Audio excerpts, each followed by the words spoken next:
Now, while we're here, of course, what do we see in SPY? I'd mentioned that looking at it, I thought I saw something, but it didn't quite pan out. And it's close, but it's not what I'm looking for. We saw the bullish buy signals on the market sentiment tool a couple of days ago. On SPY itself, yeah, here was the Bollinger Band breakout was actually over here, I think. It closed down below the Bollinger Band, fought back up, and then it closed below, and then it closed below. That was the Bollinger Band breakout here. But we had that negative MACD crossover at SPY cross below the SMA 20. That, to me, is a screaming bearish signal. And, you know, that's essentially when we adjusted the SPY long strangle, as I mentioned a couple of webinars ago. We adjusted it up to this point. Then it fell here. When we were over here, we adjusted the strangle down to these levels. And now it's actually showing a new profit on the strangle we just opened 8 days ago. I was looking for the positive cross and the cross over the SMA 20. Technical indicators, I know, aren't 100% based. But in my married put positions, when I was managing my bull put credit spreads, managing the tests we're using on bull put credit spreads, I'm using and bull call debit spreads, bear put debit spreads, when I see these signals, that's when I shift. Okay, here was a positive Bollinger Band breakout when the stock, SPY, just moved up above the SMA 20. To me, that was a bullish one. And it worked out well for this, 18 to 20 day period. And I saw the other one. That's when I started adding protection to other positions, buying VIX calls, doing other things along those lines. And I'm looking for what I saw here for here. New buy signal to enter new married puts, really ramp up the bull put credit spreads again, and bull call debit spreads at or out of the money. Condors I'm weary of right now, Mark. Butterflies I'm weary of right now because there's still too much out there.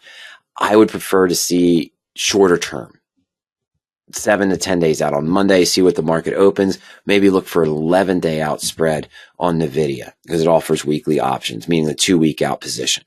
That's what I'd like because there's so much uncertainty and there's no guarantee either that that's going to be profitable. That's not what I'm saying. But compared to NVIDIA's chart, which did show the positive MACD, was at the SMA 20, SPY is lagging. What about QQQ? Naturally, that's going to relate specifically. Oop, I need an extra Q. That's going to relate specifically to NVIDIA. Same place as SPY, isn't it? Lagging, I should say, below, hitting back to the SMA 20. And the MACD is not showing a positive crossover yet. I will say this in defense, not defense, but as an addition, back here, no, it was here 4 or 5 days ago, I think, earlier this week. I can't remember if it was Monday or if it was last Friday. It must have been last Thursday or last Wednesday because we discussed it last Friday. Ernie mentioned to me that he was buying new shares of TQQQ with this pattern when he started to see the buy signals when that true bottom of the MACD happened. I just didn't have a full confirmation that it was going above that. But on his TQQ shares, he's probably doing pretty well, having bought last Wednesday. That's how we use the market sentiment tool. We'll talk about that in just a few moments. But this is how we set up our charts, and these are the things I look for. In action, okay? The comment comes in, how would you adjust your open positions with this movement, with this change? Okay, first things first. Let me go back. I promised we talk about the market sentiment tool here briefly. We talked about the charts and the chart settings. When you link to big charts, I'm sorry, you can set your time frame. We could go to 6 months as well. You can do a 6-month chart. This is for QQQ, and you can see the MACD crossovers and the 20-day. But those are the settings. SMA 20 is what I use. Same thing Ernie uses. Bollinger Bands, MACD line, volume, and I do use RSI as well. And I use that as more of a tertiary indicator, not a primary, not a secondary. It's more of a third level indicator saying, oh yeah, I'm bouncing off the 20. That's confirming what I'm seeing. But this one never really reached that 30. It's come back up. It's probably hanging around 40. I'm starting to see what I want to see in these ranges. And, with this huge bottom and everything that we've done here and chart size and everything else, that's your own personal preference.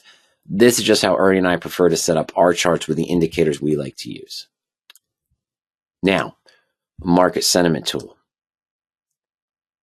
So this is the indicator. Market sentiment is 13 broad-based market indicators that Ernie tested. He tested about 45, 50, maybe even as much as 60 different kind of ratios, MACD levels, above the SMA 20, SMA 100, number of stocks hitting their 52-week high and low, range of the VIX over time, and so forth.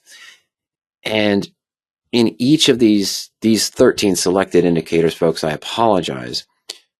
These are the ones that Ernie saw had the most indication of a precursor to a market shift, bullish or bearish, from the current trend.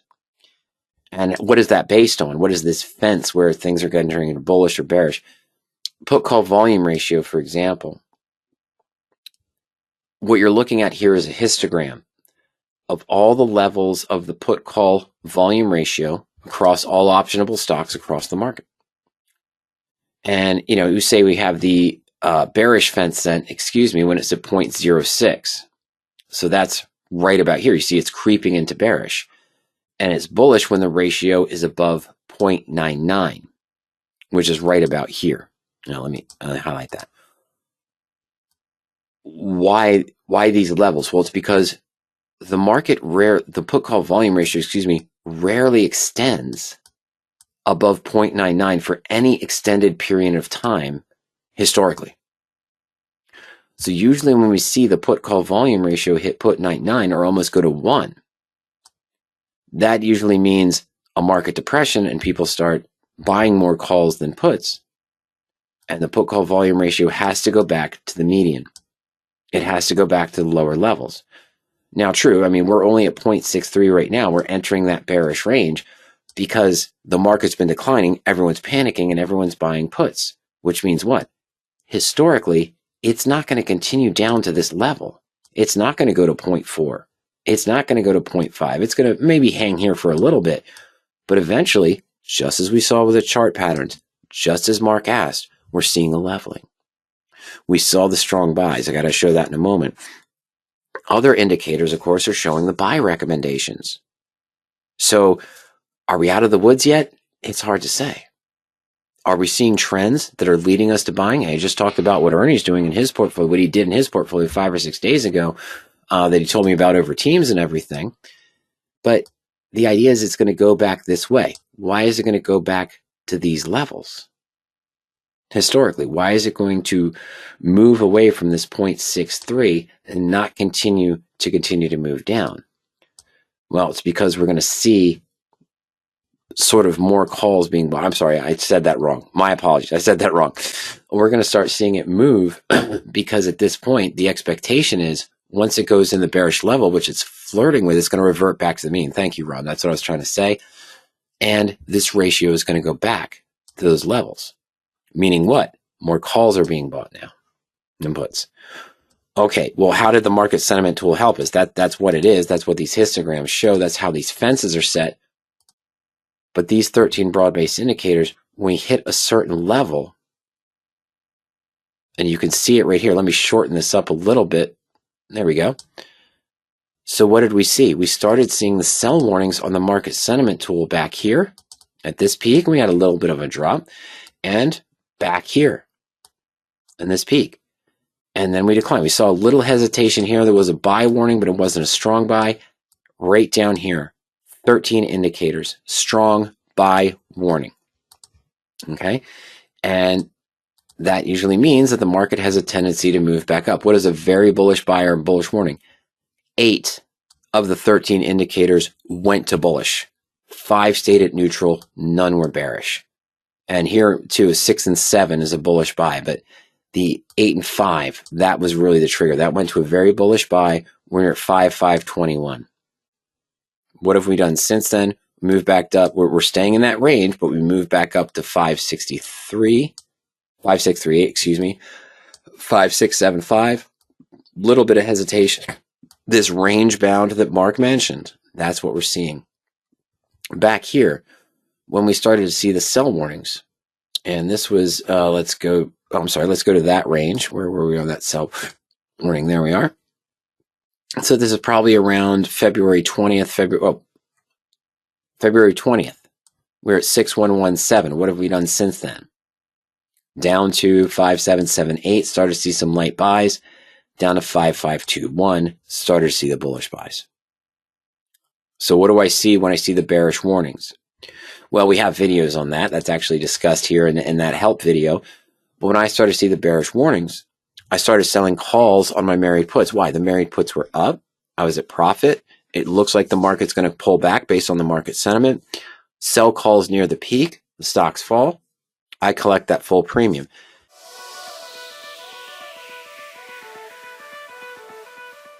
Now that we're in the buy warnings and I have married puts that are down in price, some of them are extreme, but here's an example from what we did on March 7th. Shopify is down 11.2%. We've been in it for 42 days. This is an example from 2/7. But now I'm seeing the buy warnings. It's up 236 today, and it's down 1320 from my original purchase price, but the put's up 570. So I'm only losing 5.5% on this position. What might I do now? What has the profit? Well, I've profited, only 570, but I can readjust this position. I can average down this position following the rules in the blueprint. When I saw the sell warnings, I'd have been selling calls against this when it was near the peak on February 20th. Now that it's down at this level, I might be looking to adjust this put down to a lower strike. We're at 104. I might lower the 125 put down to the 110. Get 24.98 back on this put, pay another maybe $17 or $18 for the 110 put in the same expiration to average down without putting more money into the position, getting paid to do it. Meanwhile, Hess, this is sort of the touchstone stocks we talked about, the Kraft Heinz position I opened a month and a half ago in our married put portfolio at Radioactive Trading on the Fusion portfolio, which is up in price while the market has been down. Going back to staple stocks, well, Hess is sort of in those lines, Johnson & Johnson, McDonald's, but that's been fluctuating too. But it's up 5.6%. But even now in the bullish structure, I might look to adjust the put. The stock's at 42.75. I could use that, even though I lost on the put, I could roll up the put, lock in some of the profit on the position, and then still sell calls at the higher strike now that the stock has moved up. Now, I know that because I have the blueprint, and I know that because I've been trading. But whether you're trading covered calls, whether you're trading cash secured naked puts, whether you're trading credit spreads, whether you're trading iron condors, when you see a shift in that market sentiment tool and you're tracking the positions in the PowerOptions portfolio, I can go to position actions and then position analysis. This is going to give me a breakdown of my current position, which we sort of already saw. I'm up 2.6 after 14 days on this trade, based on what we did on the webinar 2 weeks ago.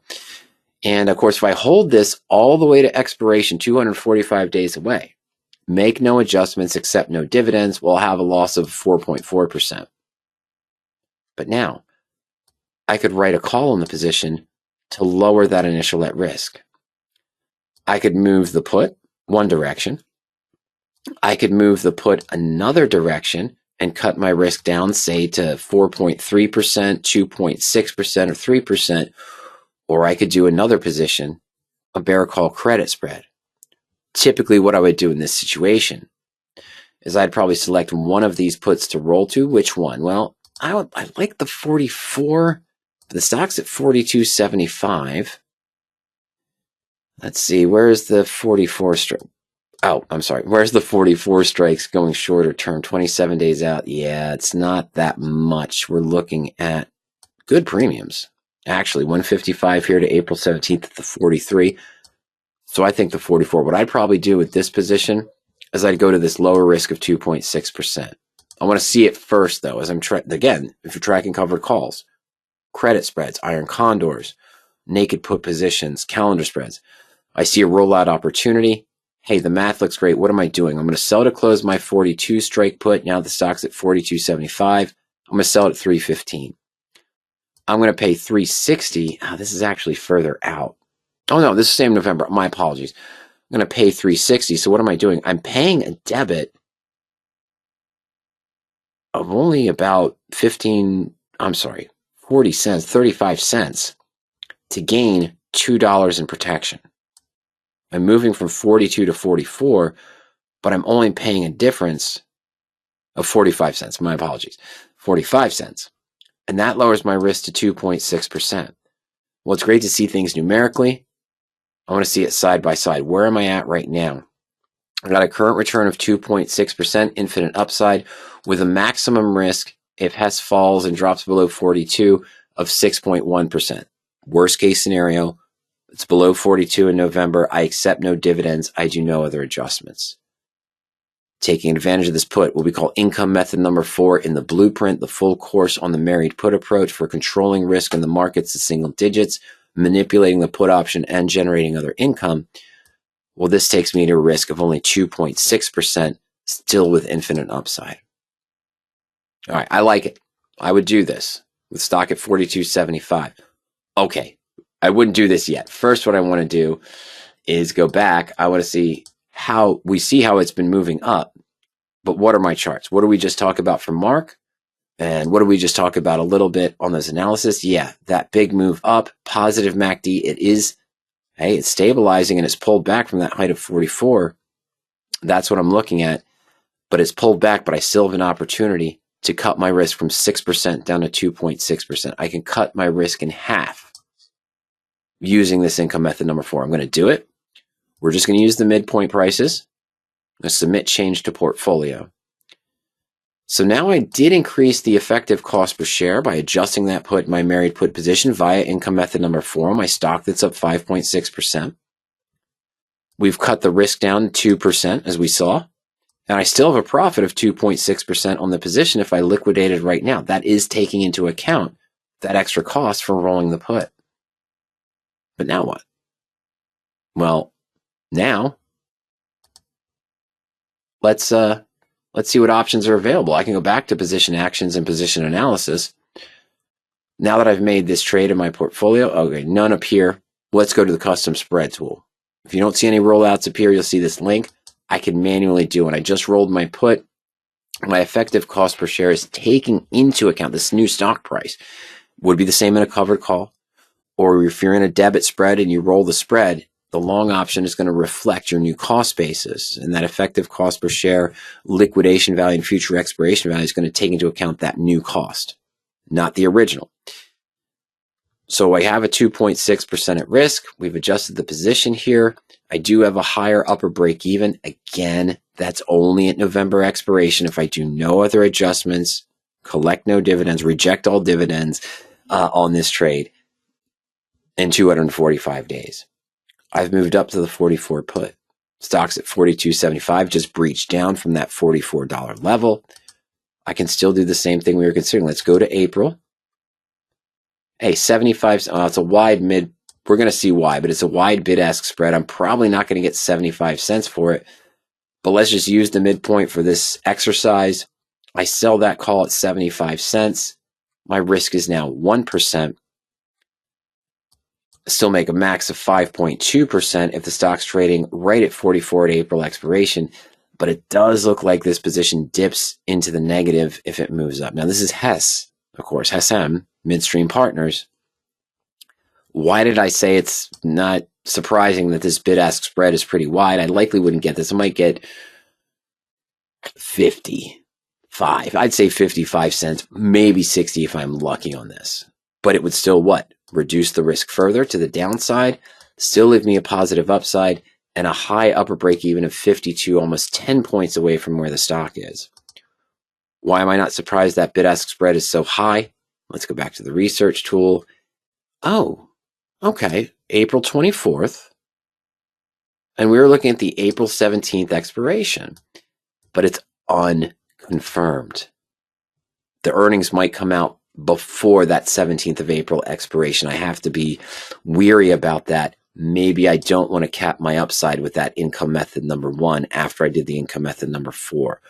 Maybe I want to wait for the stock to move back up. It comes back up to 43, 43.20, 43.30.